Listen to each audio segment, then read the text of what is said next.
أعوذ بالله من الشيطان الرجيم بسم الله الرحمن الرحيم السلام عليكم ورحمة الله وبركاته.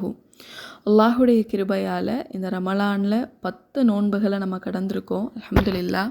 இதுவரை இந்த ரமலானில் நம்ம போதுமான நன்மைகள் எதுவும் செய்யலை, அல்லாஹுக்கு பிடிச்ச மாதிரி நம்மளுடைய நாட்களை அமைச்சு கொள்ளலை அப்படின்னாலும் கூட அல்லாஹ் நமக்காக இன்னும் 20 நாட்களை கொடுத்துருக்கான். மீதம் இருக்க நாட்கள்லையாவது இறைவனை நெருங்கக்கூடிய வழிகளில் முற்படக்கூடியவங்களாக இருப்போம் இன்ஷா அல்லாஹ். நம்ம தொடர்ந்து சுவனத்தில் இளைப்பாறுவோம் அப்படிங்கிற தலைப்பில் தினம் ஒரு திக்ருகளை கற்றுக்கிட்டு வரோம். அல்ஹம்துலில்லாஹ். பொதுவாக திக்ரை பற்றி நம்ம தெரிஞ்சுக்கும் போது நமக்கு ஒரு சந்தேகம் ஏற்படலாம்.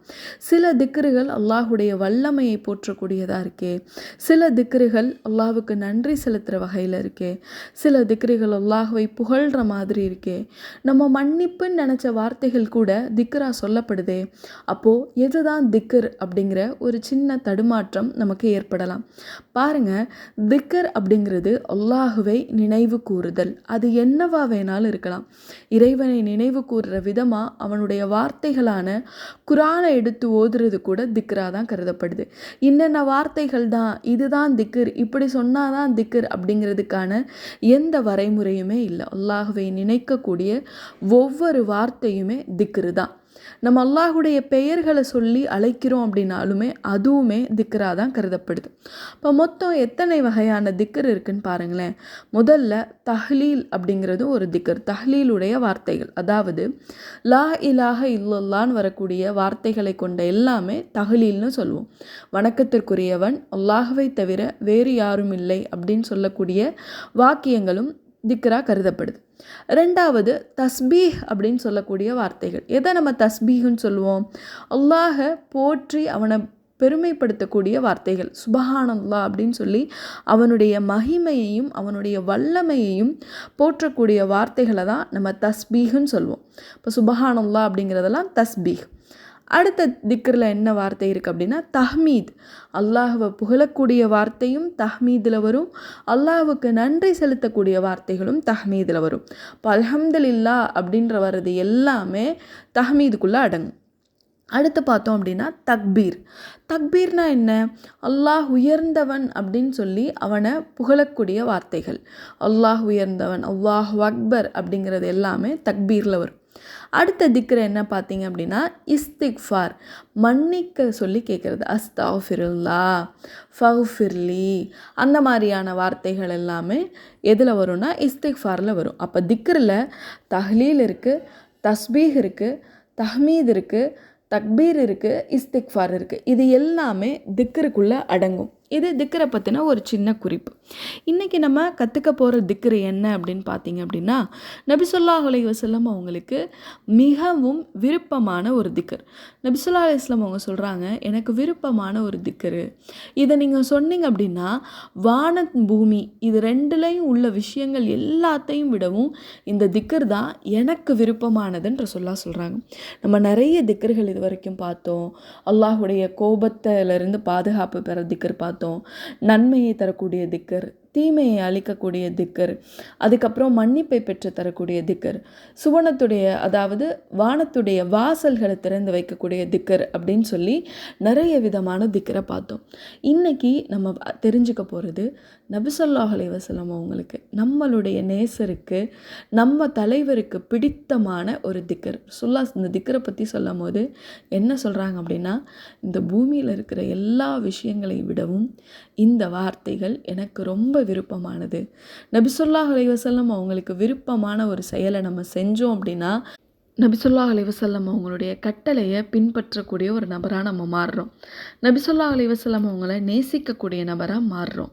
நம்ம ரசூலுல்லாஹ்வை நேசித்தோம் அப்படின்னா அல்லாஹ் நம்மளை நேசிக்கிறான். அல்லாஹ் தன்னுடைய திருமறை குர்ஆனில் சொல்கிறான்ல, தூதரே இவங்க என்ன நேசிக்கணும், அல்லாஹ்வை நேசிக்கணும் அப்படின்னா உங்களை பின்பற்றணும்னு சொல்லுங்க அப்படின்னு சொல்லி. இப்போ நபி ஸல்லல்லாஹு அலைஹி வஸல்லம் அவங்கள நம்ம பின்பற்றதின் மூலமாக அல்லாஹுடைய நேசத்திற்குரிய நபர்களாகவும் நம்ம மாறலாம். அப்போது எந்த வார்த்தை நம்ம தூதருக்கு விருப்பமான வார்த்தைன்னு சொல்லி காமிச்சாங்க அப்படின்னா சுபஹானல்லாஹி வல்ஹம்துலில்லாஹி வலா இலாஹ இல்லல்லாஹு வல்லாஹு அக்பர். சுபஹானல்லாஹி வல்ஹம்துலில்லாஹி வலா இலாஹ இல்லல்லாஹு வல்லாஹு அக்பர்.